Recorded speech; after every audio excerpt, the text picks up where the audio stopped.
So the next thing we're doing is installing our hand primer pump replacement kit, which, so most of the, well, all of them I guess, like from the factory, Caterpillar secondaries have this little hand primer pump. These are prone to taking on air, to leaking, whatnot, so, and they're also fairly restrictive internally. So we do away with this hand primer pump.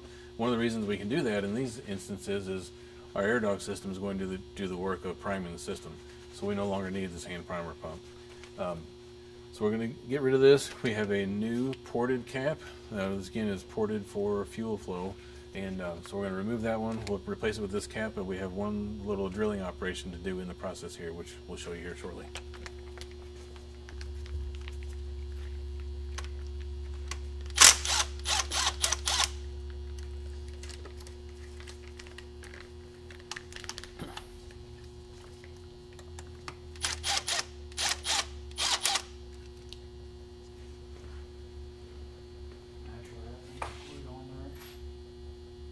The natural head thing's on there tight. Yeah.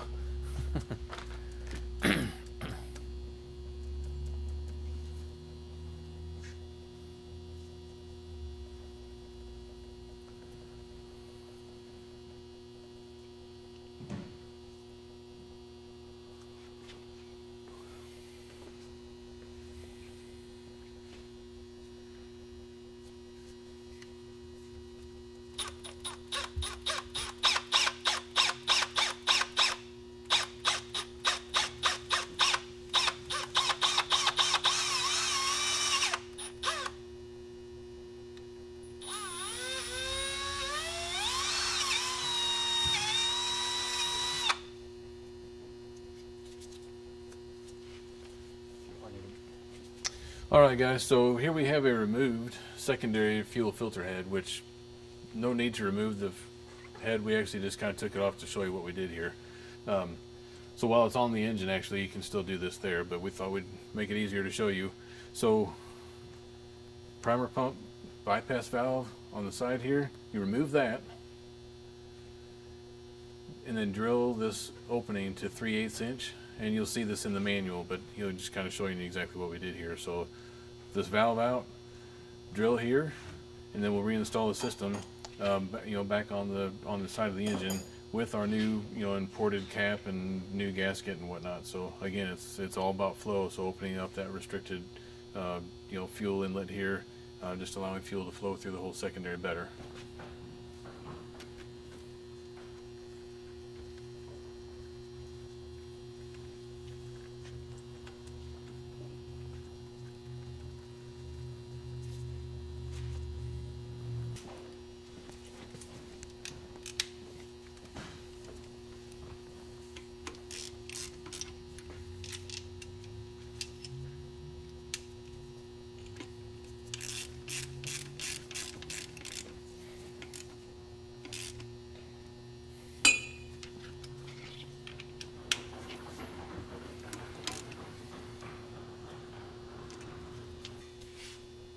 So we're going to install our Caterpillar fuel system upgrade kit. One fitting that's common to the AirDog kit as well is the inlet fitting for the fuel transfer pump. So included in your AirDog kit is this ported fitting. Basically, we're just facilitating greater flow through the system. So we're going to swap out the inlet fitting now on the transfer pump, and after we do that, you'll see what the difference in fittings are. We'll show you the two side by side so you can kind of see what the difference is. But this is included in your AirDog kit, so do suggest swapping out that pump. Probably, when you go to shim the pump and whatnot, that's a good time to swap that fitting out too. So included in the kit also is this 90-degree elbow fitting. Basically, just use this if you need to. Probably half and half. Some of them have lines that are going straight into the pump. Some of them you'll need this 90-degree fitting. So, once you install this fitting into the transfer pump, attach the 90 if you need to. You can show it. So here, this is the factory fitting we just took out of the transfer pump, and then here's the fitting we're replacing it with. So you can see the difference in the openings here, the ported fitting that we're giving you versus the stock fitting. Just, again, it's all about flow.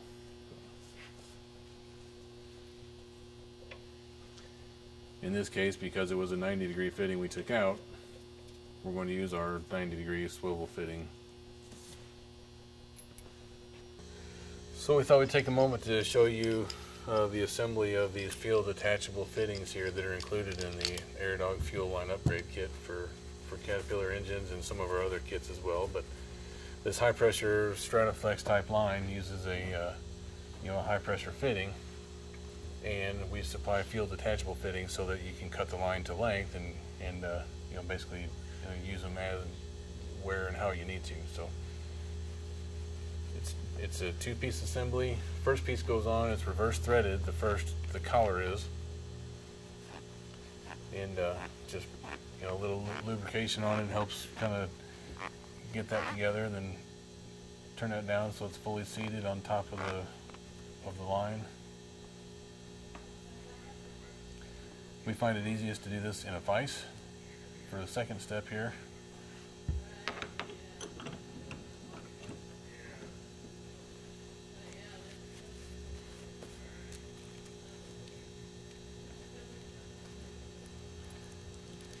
And again, a little lubrication on the threads helps kind of ease things together.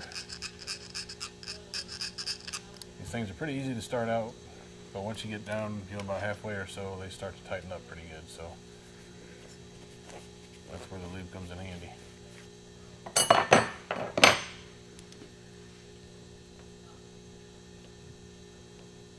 We'll push to get it started.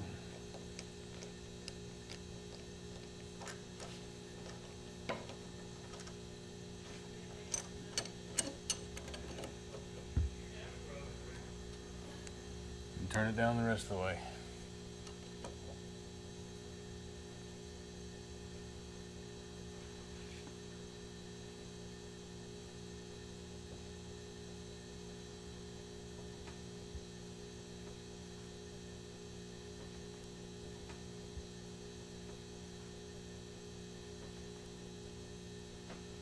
So the way that Eaton recommends that you install these outside collars is turn it on, fully seat it, and then back it off just a little bit, like half a turn or so.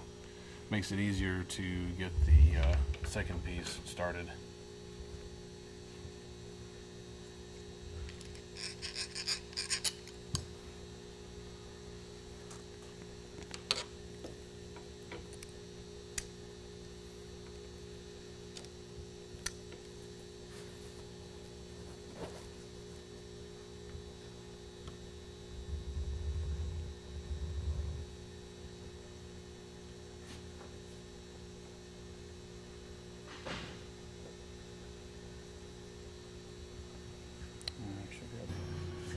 So part of what we're doing here, this is one of the fittings we just took out of the secondary head, so you can see again how small a fitting we're talking, and so we're opening it up like so. So again, just all about flow.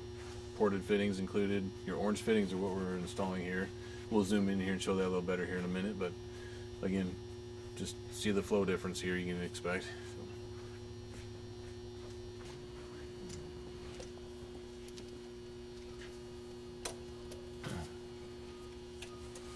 Here.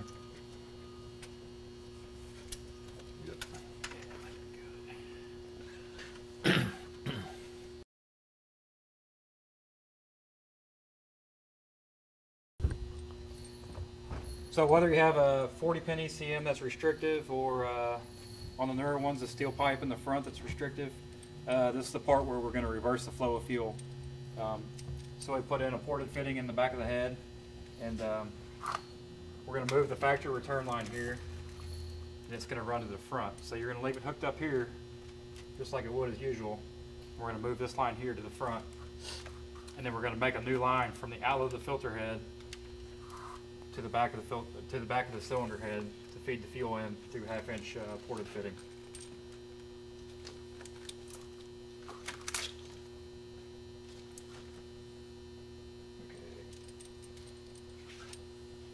And so with this being a 40-pin as well, it's got the fuel running through it. So we're going to put this T in here. We also put a T in here at the outlet of the filter head, so it's going to allow us to make a new line from the filter head outlet to there through 1/2-inch, and then also this T is going to run fuel through the ECM cooling plate as it would normally. And we'll also put a T in at the back of the head so the fuel can run right back into it.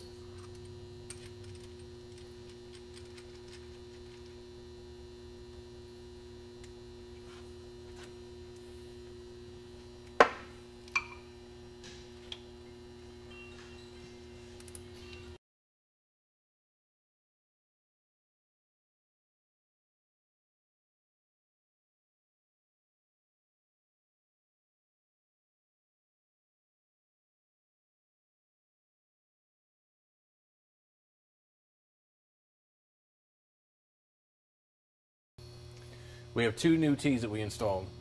One is off of the secondary fuel filter head here. That T, we have the one new line that runs to the back of the head, and then the front of our T goes to the inlet of the ECM. Now, from the ECM, we have a line that runs to the other new T on the back of the head. So the back of the head now has a T as well as coming off the secondary filter head. So again, we're just enabling flow in and out of the ECM just like it was from the factory, but we open that up with larger ported fittings, -6 fuel lines through the ECM, -8 lines everywhere else, so we're appropriately fed everywhere. Good flow. It's all about improving the flow of that system. In your kit, we provide a -8 fuel lines to run from the transfer pump to the secondary and from the secondary to the rear of the head. You're going to reuse the line that did go from your return off the back of the head to the secondary. We're now taking that line and moving it to the front of the head and returning it at the same spot. Just reuse that line.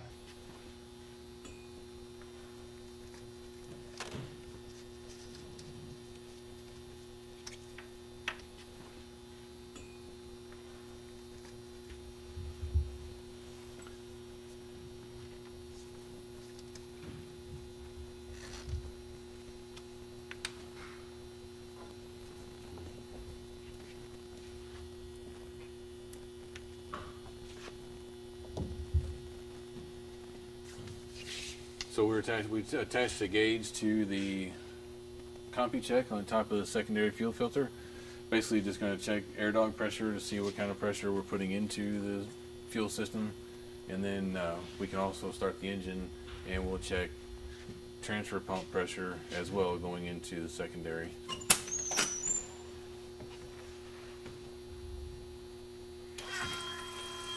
So we'll just key on. We're sensing just the AirDog only. You can see we're factory preset to about 32 psi, so that's what the AirDog is feeding into the transfer pump, and onto the secondary filter head.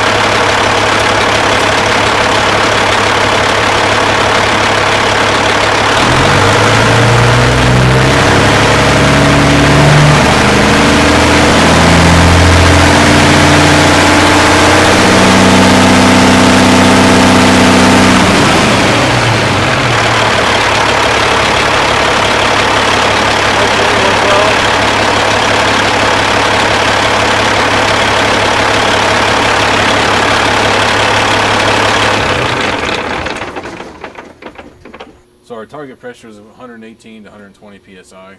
Right now we're at about 112, so there are several shim sizes included in the AirDog kit. We're going to open up transfer pump, regulator, put in a small shim, and then we'll recheck our pressure.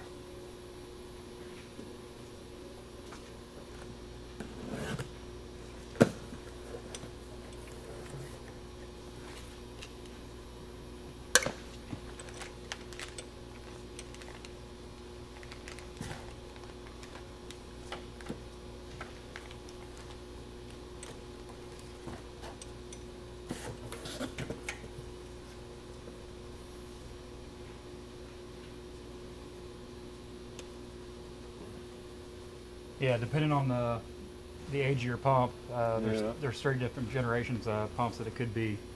In this particular case, it is a first generation pump.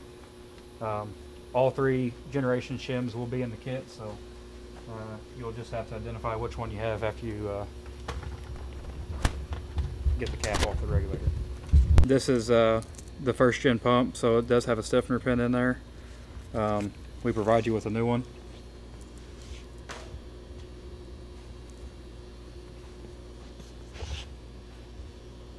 So you just take the new stiffener pin, put it in the cap, and then there's 3 available shims for that. We're going to start with a smaller one since our pressure was already pretty good. Just put it underneath there like that, install the spring over the top of the stiffener pin, reinsert it back in the pump, and retest.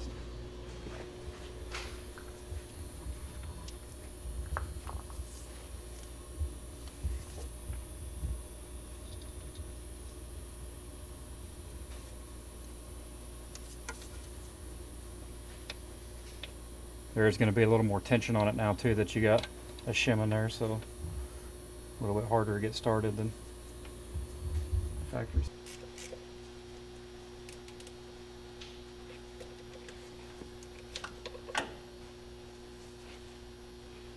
And most of the time the relief valve seat stays up in the pump when you take the spring and the cap off, but it is recommended to lay a paper towel or something down there to catch if it does try to slide out. Alright, got the shim installed. We're going to start it, actually we're going to reinsert had to remove one of the mounting bolts to access the cap, so we're going to reinstall that and then retest.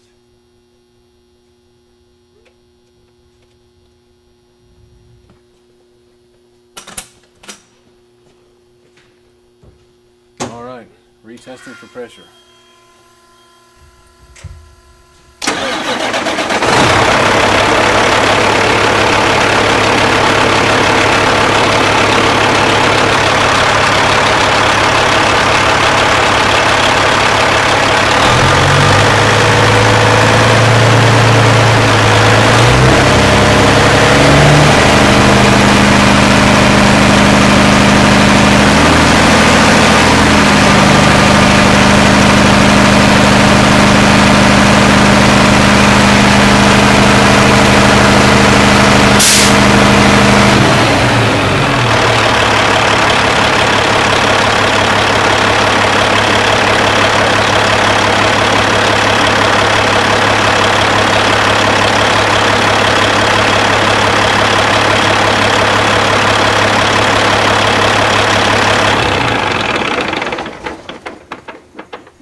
Perfect. Good, right there with that little shim added, we were right about 118, 120, so right where we want to be for factory specs.